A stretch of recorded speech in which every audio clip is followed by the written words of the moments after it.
Hello and welcome to another episode of Flower Breeding. In this episode, we'll talk about another flower breeder, Claude Hope. One of the most important things that Mr. Claude Hope bred was impatience. Claude Hope himself was born in 1907 and died in the year 2000. There are several species that reached Europe and eventually North America.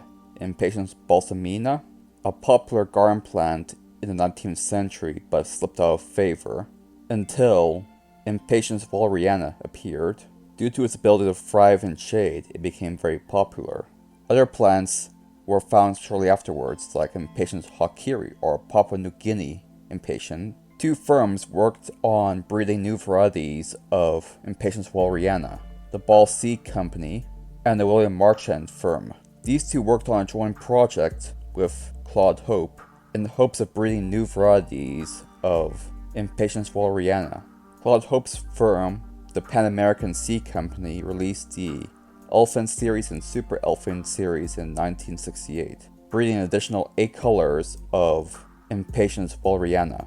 Interestingly enough, due to the breeding that happened during that time period, there's a vast expansion of Impatiens all across the world, with some speculation indicating that it was one of the top 3 leading floriculture crops in the United States. In the 1970s, Mr. Toru Osami began tinkering with crossbreeding Impatiens valeriana with Impatiens arukuma to breed softer apricots and coral-colored impatiens. The specific pedigree of these cultivars primarily consists of Claude Hope's work. Now on to the history of Claude Hope based on the source I have available. Mr. Hope, or should I say Dr. Hope, was a geneticist trained in the Texas and Michigan University systems. In World War II, he was ordered to serve Costa Rica in evaluating different experimental cultivars of the quinquina tree on various plantations. This bark was used to supply quinine to troops fighting within malarial areas. During this time, he found wild impatiens within Costa Rica. They were not native there, but were instead imported and naturalized, and eventually from there introduced to England in 1896. Due to his experience with plant breeding, he was able to recognize a plant's potential.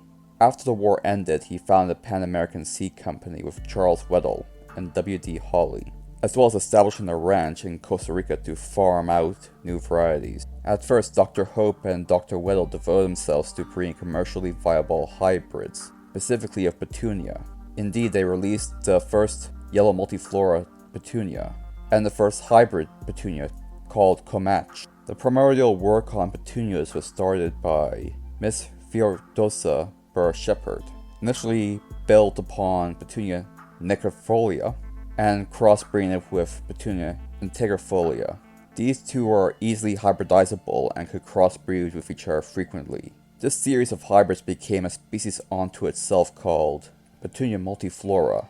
Various mutations developed from this. Petunia grandiflora was itself a mutation of a multiflora plant, and due to the propensity to mutations, different cultivars were bred from these individual mutations. Different mutations were bred in different directions, one being bred more towards drought tolerance, the other bred for flowers, specifically larger flowers. Over time, the traits began to converge as both strains were eventually bred in the exact same direction, and led to the two populations merging, and all the plants had nice large flowers, but no more disease resistance was found, nor any drought tolerance. Sometime between these 2 points, Impatiens breeding was also beginning within Dr. Hope's breeding program. Dr. Hope was also the first to develop F1 hybrids of both Impatiens and Petunia.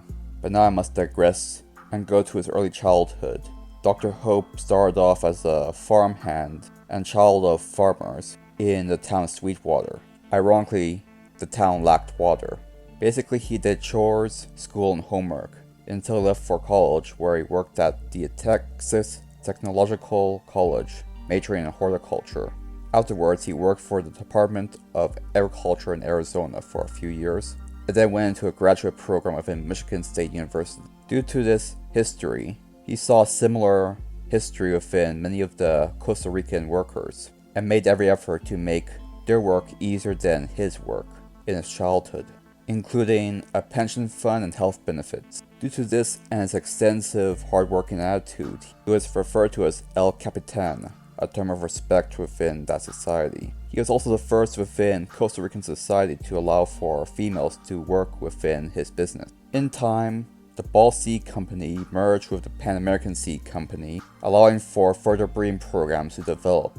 However, as we all know, nobody lives forever, and eventually he did die at the age of 93. He never married nor had children, so no descendants were left after he died. His last legacy is a vast amount of breeding efforts done to improve the varieties of both Petunia and Impatient, a legacy that lives on even still. And that book covers everything. Thank you for watching.